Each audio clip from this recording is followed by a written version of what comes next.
Very good morning, students. Suprabhat sabhi ko. As you all are aware that we are learning and revising the chapter resources and development. तो संसाधन और उनके विकास के बारे में जो पार्ट है वो हम पढ़ रहे हैं.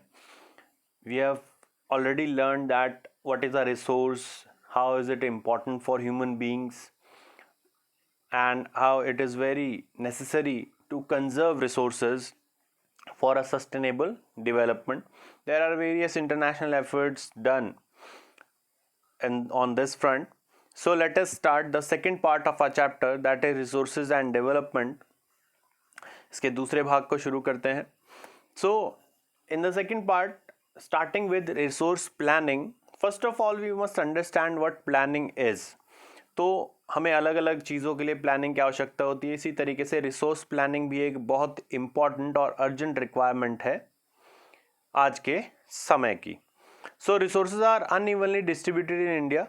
For example, the states of Chhattisgarh, Jharkhand and Madhya Pradesh are rich in mineral and coal deposits. The state of Rajasthan is rich in solar energy and wind energy, whereas Arunachal Pradesh is rich in water resources but lacks infrastructure. Therefore, we can say that in India, or anywhere else in the world, we have different type of resources found at different places in different regions. Some resources might be found in plateaus, some resources on the plains and others on mountains. तो अलग अलग जगह पर हमारे देश में और पूरे विश्व में भी अलग अलग रिसोर्सेज पाए जाते हैं.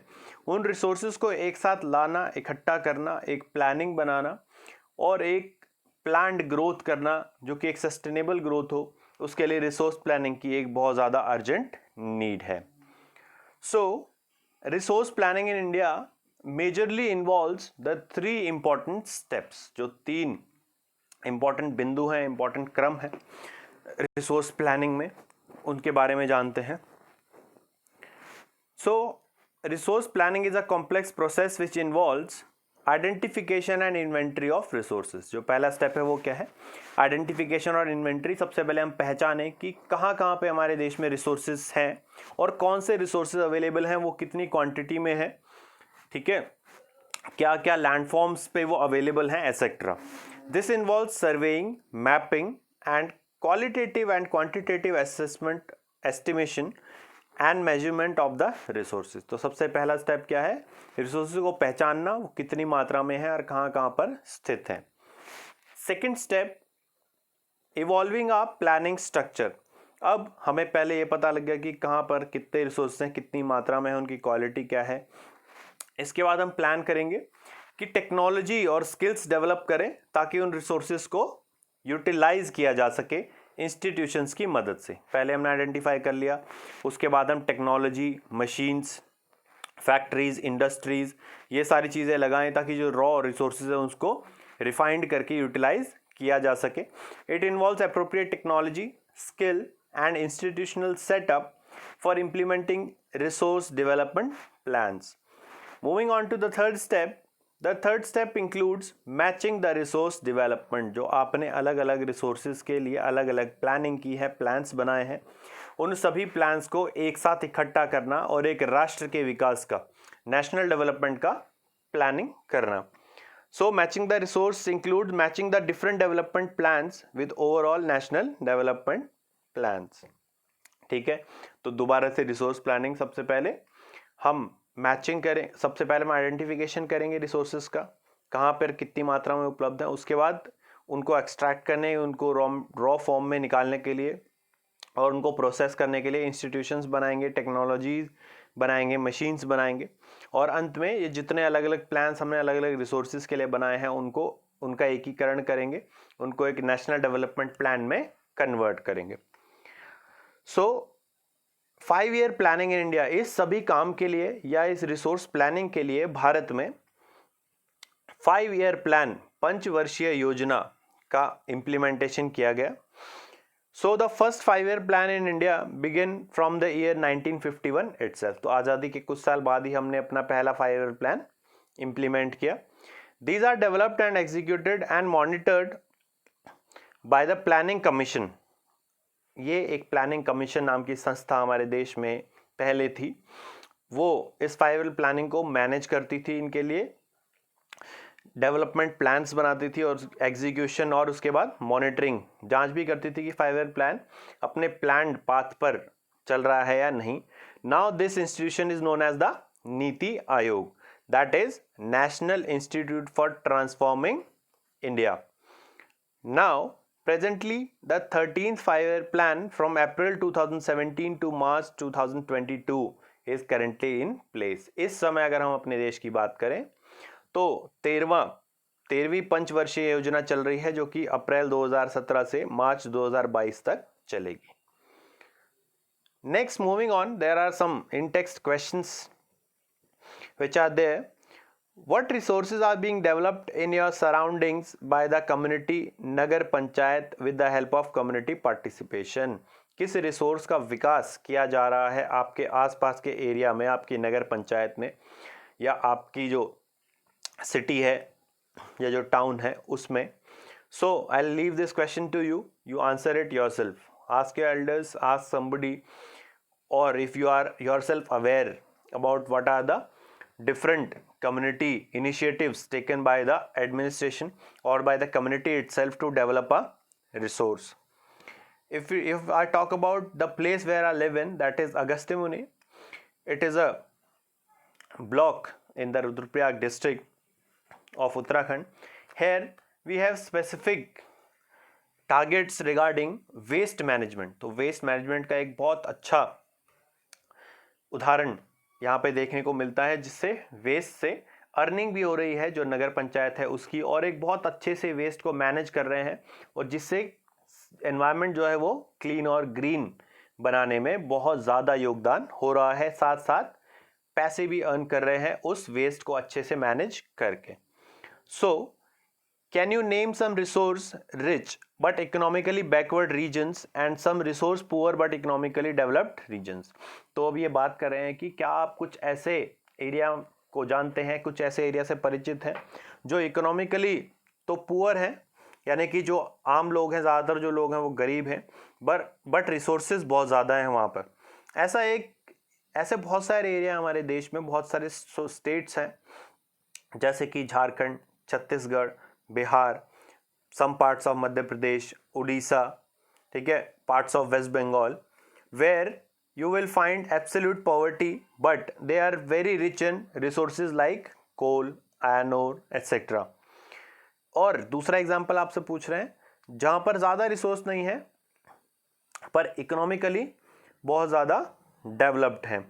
ठीक है, तो ऐसे बहुत सारे एरियाज़ हैं हमारे देश में जो मेट्रोपॉलिटन सिटीज़ हैं जैसे कि बेंगलोर है या फिर दिल्ली है या फिर और स्टेट्स हैं जहाँ पर जैसे कि गोवा है जहाँ पे इतने ज़्यादा रिसोर्सेज अवेलेबल नहीं है पर due to technology, due to many other factors like tourism and so on, they are able to achieve economic growth.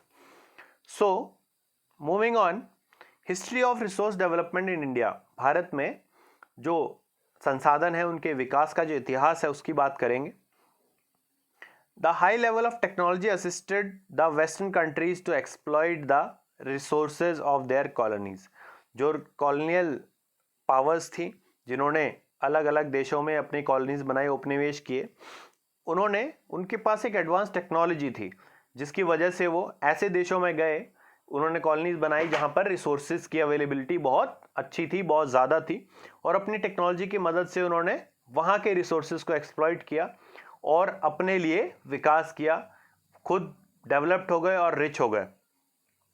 Therefore, we come to the conclusion that development cannot merely happen by having a resource, but also having the required technology and institution to exploit them.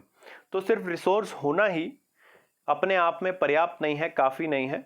उसके साथ साथ हमारे पास तकनीक और institutions भी होने चाहिए ताकि हम उस रिसोर्स को अच्छे से एक्सप्लॉइट और यूटिलाइज कर सकें.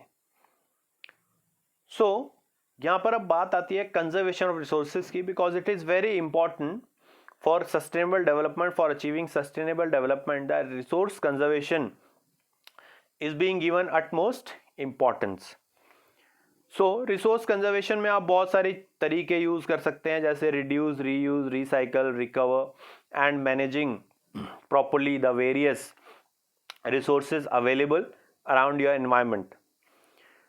So Gandhiji once said that there is enough for everybody's need and not for anybody's greed.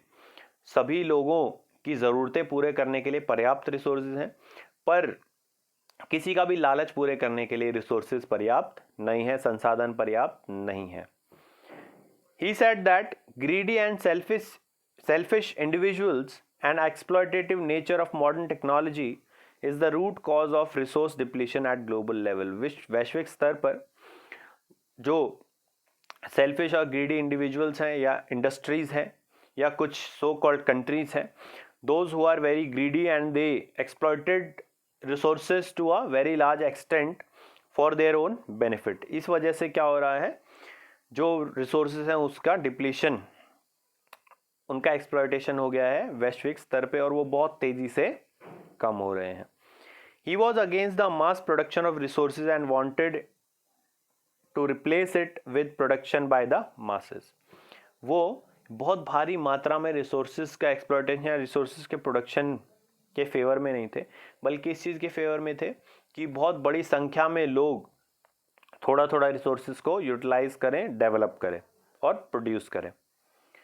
So concerns at the international level, Gandhi ji की बात को समझते हुए और अंतर्राष्ट्रीय जो लीडर्स हैं उन्होंने भी बहुत ज़्यादा कंसर्न्स के लिए दिखाया कि इतनी तेज़ी से जो रिसोर्सेज एक्सप्लॉइट हो रहे हैं, that will create a very big problem in the coming near future. So at international level also and inspired by Gandhian ideas, Gandhian philosophy about resource conservation, there are various awareness steps, books written and conferences held at the international level. Let us discuss about some of them. Here you can see an image of a book written by Mr. E.F. Schumacher based on Gandhian ideas of conserving resources.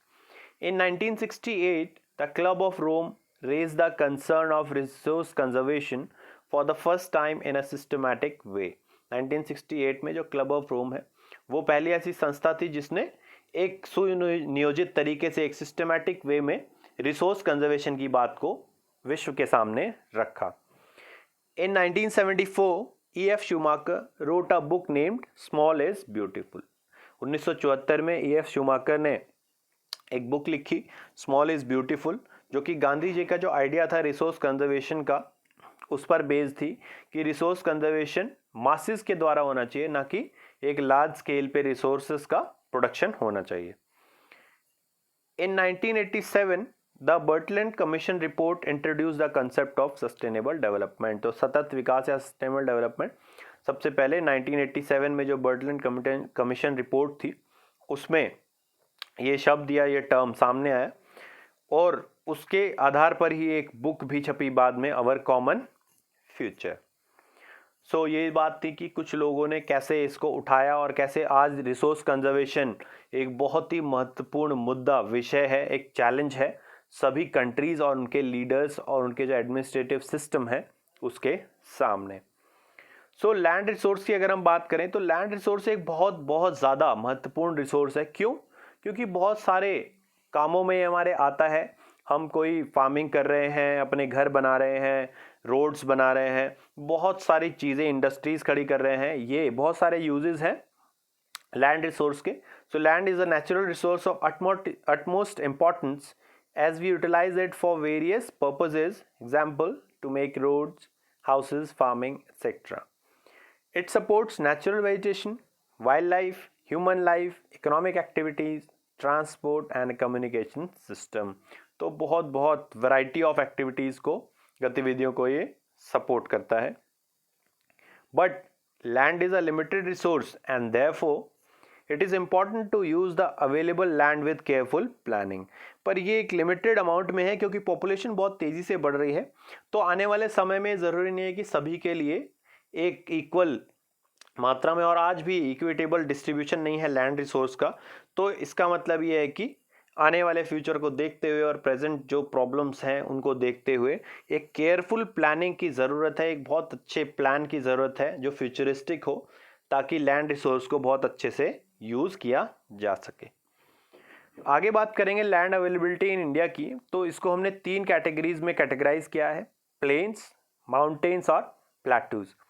तो planes लगभग 43% है जो कि अधिकतर हिस्सा है हमारे देश का, माउंटेन्स 30% है और plateaus 27%। So 43% of land in India is plain which provides facilities for agriculture and industry. यहाँ पे बहुत आसानी से एग्रीकल्चर हो सकता है। ज़्यादातर जो हमारे प्लेन्स हैं वहाँ पर रिवर्स और उनकी ट्रिब्यूटरीज और डिस्ट्रीब्यूटरीज का एक जाल बिछा हुआ है, जिससे हमें फर्टाइल लैंड मिलती है अपने ज़्यादातर प्लेन एरियाज में। Mountains, 30% of land in India is mountainous, which provide perennial flow of some rivers, facilitates tourism and maintains ecological balance। तो 30% लगभग माउंटेन्स हैं, वहाँ से नदियाँ निकलती हैं जो सारे साल बहती हैं, पेरेनियल रिवर्स हैं, और उसी के साथ वहाँ पे टूरिज्म का भी एक बहुत बड़ा अट्रैक्शन पॉइंट होता है और इकोलॉजिकल बैलेंस को मेंटेन करने में मदद करते हैं। On the other hand, if we talk about plateaus, 27% of land in India is plateau region, which possesses rich mineral reserves, fossil fuels and forests. Moving on, land utilization की अगर हम बात करें तो land resources are used for the following purposes. किन किन चीज़ों के लिए, किन किन purposes के लिए land resource का इस्तेमाल होता है? First is forest. Second is land not available for cultivation, barren and waste land उसमें एक हिस्सा है। उसके अलावा land put to non agricultural uses. तो सबसे पहला फॉरेस्ट है, उसके बाद land not available for cultivation, ऐसी लैंड जहां पर हम कल्टीवेशन यानी कि खेती या फार्मिंग नहीं कर सकते। अदर अनकल्टिवेटेड लैंड में आता है permanent pastures and grazing land. Pastures और ग्रेजिंग लैंड क्या होता है? जहाँ पे ग्रास लैंड्स हैं, जहाँ पे आपने क्रॉप्स नहीं उगाई हैं, पर आप अपने एनिमल्स को, या जो नोमैडिक ट्रेड हर्डर्स होते हैं वो अपने एनिमल्स को वहाँ पर ले जाते हैं। Another is land under miscellaneous tree crops. कुछ ऐसी भी लैंड होगी जहाँ पे आपने ट्री क्रॉप्स लगाए होंगे, वो फ्रूट ट्री क्रॉप्स हो सकते हैं या कमर्शियल ट्रीज हो सकते हैं, जहाँ पर भी आप कल्टीवेशन खेती नहीं करते हैं। और कल्चरेबल वेस्ट लैंड। उसके बाद आगे अगर बात करें लैंड यूटिलाइजेशन में, तो लैंड में फेलो लैंड्स एक बहुत इंपॉर्टेंट पार्ट है। Current fellow land, other than current fellow land. ये फेलो लैंड क्या होता है? ऐसी लैंड जहाँ पे आपने खेती नहीं की है, उसको डेलिबरेटली छोड़ दिया है, ठीक है, कुछ समय के लिए, कुछ साल के लिए, ताकि वहाँ पे जो रिप्लेनिश हो सके उसके न्यूट्रिएंट्स और उसकी fertility. Another important part is net sown area, the area under cultivation in a year. कितना एरिया अंडर कल्टिवेशन है टोटल लैंड का एक साल में, उसको कहते हैं net sown area. So, I hope you understood all topics well. Let's move on to the assignment part. Here we have question number first. Explain the steps involved in resource planning in India. Bharat में resource planning में कौन कौन से मुख्य steps हैं? Question number 2, explain the land availability in India with the help of a diagram. Bharat में land availability के ऊपर एक टिप्पणी करें और डायग्राम भी बनाएं। Question number 3, When and where was the concept of sustainable development first introduced? Sustainable development का concept सबसे पहले कहाँ introduce हुआ? और question number 4, in which year the 5-year planning was introduced in India? पंचवर्षीय योजना कौन से साल में शुरू हुई? And which is the current 5-year plan running in India? इस समय कौन सी पंचवर्षीय योजना हमारे देश में चल रही है? So if the video was informative and it was useful to you, please like the video. Share it with your friends, those who don't belong to your school, so that they can also be benefited from the information and from the discussion. Give your valuable suggestions for further improvement in the coming videos through comments, and do not forget to subscribe the channel for latest updates and latest informative videos. Thank you and have a nice day.